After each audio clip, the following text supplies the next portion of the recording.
Shinobi of Hope. Disclaimer: this story consists of material owned by Masashi Kishimoto, Viz Media, Jeff Johns, and DC Comics, the current right owners to Naruto and the Green Lantern respectively. Any material used in this story is owned by them, not me. Full credit of the great fanfiction goes to the writer Luffy L. Deathwalker. Chapter 1, Welcome to the Blue Corps. It had been a few days since Team 7 had returned from their mission in the Land of Waves, one that had gone from being a C-rank mission to an A-rank mission. One of the said ninjas on this team was Naruto Uzumaki, considered by many in the village as a pariah, and he knew why. He was the vessel of the nine-tailed fox and had been since the day he was born. However, unlike most Jinchuriki who would usually cave under the stress of having so much anger directed at them for no reason, he kept his on the inside, choosing to put up a goofy facade. The mission in question revolved around a bridge builder named Tajuna from the Land of Waves who needed protection while he and his co-workers worked on building a bridge to help improve their economy and free it from a crime boss named Gato who had taxed the people of the wave to the point of poverty. However, Naruto wasn't going to let that stand. Even when the odds seemed stacked against him and his comrades, they came out on top. The people were so grateful to Team 7 that they named their new bridge the Great Naruto Bridge in honor of the hero who helped them reclaim their hope. Naruto, however, never really bragged about it, but it made him wonder why the majority of the civilians in the Hidden Leaf couldn't see him in the same light as the people of the wave saw him, but he would never give up on his dream to become Hokage, not only to gain the respect of the civilians and other ninja in the Leaf but to protect them as well. Right now, it was the middle of the night, and he was sitting at his favorite thinking spot, the top of the 4th Hokage stone head. The Chunin exams are coming up in a week, I can hardly wait. He thought to himself, as he looked at the stars in the sky. However, a few things bugged him, and one of them was the dynamics of his team. It's obvious that Sakura-chan thinks I'm a pest and Sasuke team believes I'm a moron, so how can I change their opinions of me? He asked himself in doubt until his eyes lit up with a fire that burned in the coldest depths beyond comprehension. No, I can't give up on my teammates. I believe we will kick major ass in the Chunin exams. I believe that I will become the Hokage, and I believe everything between Sakura, Sasuke, and I will be well, believe it. Naruto shouted when suddenly something came shooting down from sky directly towards him. Shocked, he prepared to make a run for it until suddenly the object slowed down and stopped to reveal two items glowing a very deep and powerful shade of blue. What the heck are these things? Naruto asked himself as the light dimmed to reveal first a blue lantern that looked similar to a lantern that was used in coal mines. The other was a ring that had an intricately drawn design on the head. The design had a white circle with two lines at the top and bottom and two wing-like extensions on the side of the face, making it look like some kind of bird. Okay, so what would a lantern and a ring be doing in deep space, let alone come flying down towards me of all people? Naruto asked himself when suddenly he heard voice speak to him. Naruto Uzumaki. The voice said, causing our hero to jump and slowly turn to the source of the voice. Hello, who called me? He asked. When he did not get an answer, he turned to head home only for the voice to call him again. Naruto Uzumaki. It said, causing Naruto to turn back around and look at the ring and the lantern. Was that you, ring? He asked. The weird piece of alien jewelry, at least that is what he thought it was. It is not every day that a blue comet comes flying at you only to stop and reveal a lantern and a ring. Yes, young earthling, Naruto Uzumaki of Space Sector 2814, you have the capacity for great hope and the ability to instill it in others. Should you accept, you will be enrolled into the Blue Lantern Corps. The ring said as Naruto looked at it skeptically. Okay, now let's say I believe you. Naruto started. What kind of abilities will I obtain when I use you? He asked the ring. You will be able to drain the power of fear, calm those consumed by their rage, and repel those possessed by greed. However, remember this, while hope is the most powerful emotion in the spectrum, on its own it is useless without the willpower needed to act on it and make it a reality. Otherwise you will be limited to the basics: flight, protection from the vacuum of space, and projection of constructs of your mind's choice. However, you cannot use this ring under any circumstances to kill, as hope is meant to strengthen, not destroy. It answered in all honesty, as Naruto thought over the pros and cons. On one hand, he would be able to fight off or heal those affected by any of the negative emotions, fly, be able to project anything he wanted from the ring as long as he hoped for it, and it would be useful. But on the other hand, from what the ring told him, unless he found someone with a massive reserve of willpower, he wouldn't have much use for the ring outside of the basic functions. Finally, after 10 minutes of thinking it over, Naruto made his decision. I accept ring, so what do I have to do? The blonde knucklehead asked, but he got his answer when the ring zipped around him and then slid itself on his left ring finger, and in an instant all of the knowledge about the ring and the importance of the blue light, which would normally take 3 days to process into a being's head, flashed through his mind. With his curiosity fed, Naruto made a fist and pointed the face of the ring into the lantern, and when he did, an oath as old as time itself that he never heard before, but at the same time came out of his mouth almost as if he knew it by heart. In fearful day, in raging night, with strong hearts full our souls ignite. When all seems lost in the war of light, look to the stars, for hope burns bright. He said as suddenly the blue light of the lantern enveloped him, changing his orange jumpsuit into one of sapphire blue with the Blue Lantern Corps insignia on the front of his coat and the Konoha whirlpool on the back. A mask was on his face, and his headband carving had changed from a leaf to Blue Lantern sigil on it instead. Wow, cool. I think blue fits me a hell of a lot better than orange ever did, Naruto said as he took flight, giving his new abilities a test drive. Yahoo! He screamed as he performed various aerial tricks in the sky. After about 15 to 20 minutes, he decided it was time to head back home, but he also knew he had to keep this a secret from his teammates as much as he could. When he got home, Naruto got into his pajamas, brushed his teeth, and went to bed with his lantern sitting on the table and the ring still on his finger. I just know tomorrow will be great, he said to himself as he fell asleep into a peaceful and hopeful bliss. Chapter 2, Premonitions and Changes. Several days had passed since Naruto had obtained the blue ring and lantern, and things seemed to get better between him and his team. Naruto had been able to improve his hand-to-hand fighting, use of tactics, and control of his chakra to a certain extent, while as a Blue Lantern he found out that he could use his chakra to temporarily charge his ring in case he couldn't get to his lantern to recharge it. While his relationship with Sasuke, and I use the term relationship extremely loosely, had improved to the extent that they weren't picking fights with each other during missions, but still they would get on each other's nerves, his relationship with Sakura as a teammate anyway, did seem to correct itself to an extent. However, there were a few times that Naruto just wished that Sakura would open her eyes and see how misplaced the love she had for Sasuke was, and what happened today was one of those times. Sometimes I don't get you, Naruto, why do you always have to pick a fight with Sasuke-kun when you know he's going to mop the floor with you? The bubblegum-haired Kunoichi asked him. Naruto sighed and shook his head, knowing it was the same thing over and over with Sakura in regard to her behavior towards him and Sasuke. Sakura would ask Sasuke out after a mission or training, Sasuke would leave her hanging, Naruto would try to lift her spirits up and then she would clobber him for it. Now one would ask why he didn't use his power ring to protect himself. Well, it was because of what happened earlier in the morning. Flashback. Team 7 was given their daily amounts of D-ranked missions from the 3rd Hokage. Now normally this would send Naruto into a hissy fit, but today for some odd reason Sarutobi could tell that something was on the boy's mind that he needed to discuss with the old man. Hey old man, could talk to you for a moment in private? Naruto asked him. The third looked to Kakashi, who as usual was reading his favorite hentai novel, as the old Kage looked at him for his approval. It's alright Lord Hokage, I'm sure whatever Naruto has on his mind can't be that important, Kakashi said, blissfully unaware of the look in his student's eyes as he, Sasuke, and Sakura walked out of the office. Once they left, Sarutobi locked the door and placed a silencing jutsu throughout the room before returning to his desk and taking his seat. So, Naruto, what was it you wanted to talk to me about? The third asked him.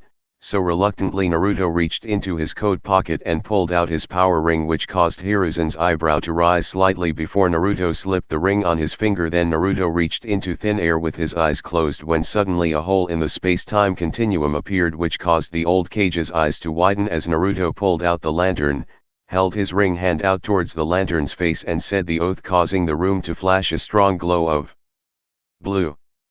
When it died down, Sarutobi's eyes almost popped out of their sockets as Naruto stood or floated in front of him. On the surface, Naruto didn't seem to change physically except for the mask, the color of his jumpsuit. Naruto added a hood to his coat and the emblem on his headband had changed to the same thing on his ring's face. As soon as he saw the third just staring at him with his jaw gaped open like a fish out of water, Naruto used his ring to conjure a bucket of water to snap the third out of his stupor. I think it would be best if you explain to me where you got this. The third sputtered, and then Naruto began to tell his tale of that night and what the lantern and ring had explained to him about the blue lantern core and what he could do with his ring. So that's basically it, old man, but my question is, what should I do about my teammates? Naruto said as he changed back to his normal appearance while the old man took a puff of his pipe as he thought it over. I suggest that you tell them eventually, not just about this secret but your other secret as well, Naruto. Sooner or later Sakura and Sasuke will have to know about the fox. The third said, causing Naruto to subconsciously touch his stomach. Naruto looked back at the third, nodded his head and then left the office. End flashback. Naruto, are you even listening to me? Sakura asked, snapping the Jinchuriki out of his thoughts as he turned to Sakura, who was staring at him with a confused and slightly annoyed look in her eye. I'm sorry Sakura, what did you say? He asked her, causing a vein to bulge on her forehead. I asked, why do you always pick a fight Sasuke-kun when you know he's going to mop the floor with you? She asked him again. Breathing a heavy sigh, Naruto responded with his own question. Sakura, let me ask you something. Why do you even like that bastard? Naruto asked, which resulted in Naruto getting his brains scrambled courtesy of Sakura's fist. Don't you dare call Sasuke-kun that, you idiot! Sakura screamed as Naruto got back on his feet even though he was still slightly dazed. Sakura, please, I need to know what it is you see in him. Naruto asked her again. Sakura looked at Naruto again, who was giving her a serious look. Sakura sighed as she gave her answer. Naruto, how many times do I have to explain it? I love him because he's strong, smart, and talented. He's just being shy around me and about half of the female population within our age group in the village. She replied, mumbling the last part under her breath. Okay, I get that, but what is it about who he is as a person do you like about him? Is he kind, unselfish, loving, and so on? Naruto asked her again. This was one question that caught Sakura a bit off guard because when she thought about, did Sasuke ever say that he liked her back? No, he never did say that to her or any girl in the academy for that matter. However, there was one time Sasuke complimented her that she could use in her defense. Well, there was that time before Kakashi took us on as his students on the bench outside the academy. Sakura replied, which caused Naruto to sigh again. However, this one seemed like a sigh of guilt which puzzled Sakura. Sakura, I have a confession to make, not one of love, it's about something else. He said, causing Sakura to raise an eyebrow. What is it? Sakura said while curious on the outside. Her inner self was getting ready to beat the crap out of him. If it's something stupid like his undying love of ramen, he's going to get his ass kicked, cha.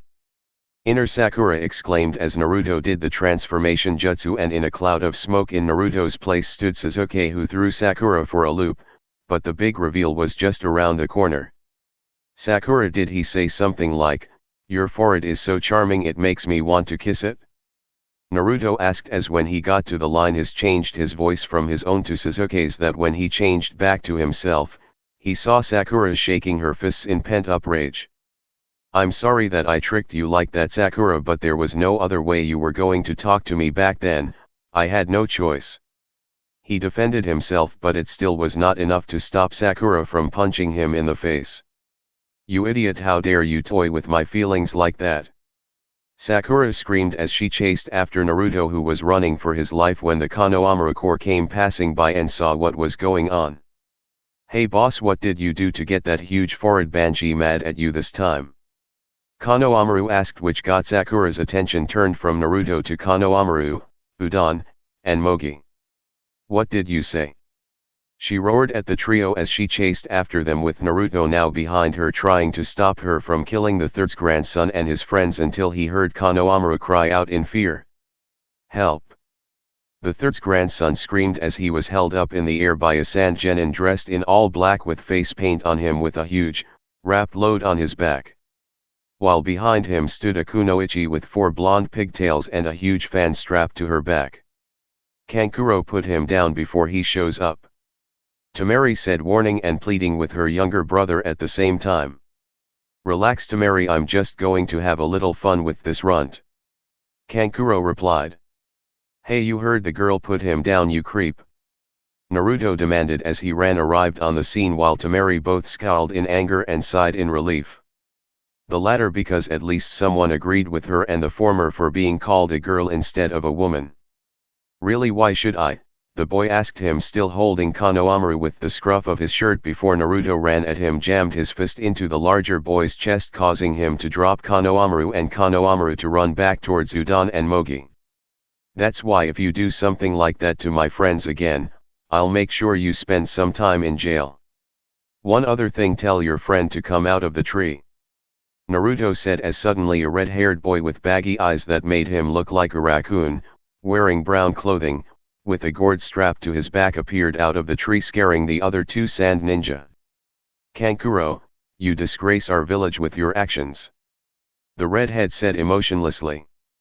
"Oh, hi Garo, listen, it's not what it looks like, I was just joking with the kid," Kankuro said before he was cut off by his little brother.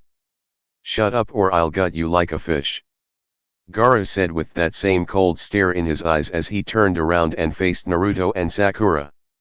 "I apologize for my brother's stupidity," Gaara said as Sasuke came down from the same tree that Gaara was hiding in. "Hold it. Why are 3 ninjas from Tsunagaku even in Konohagaku anyway?"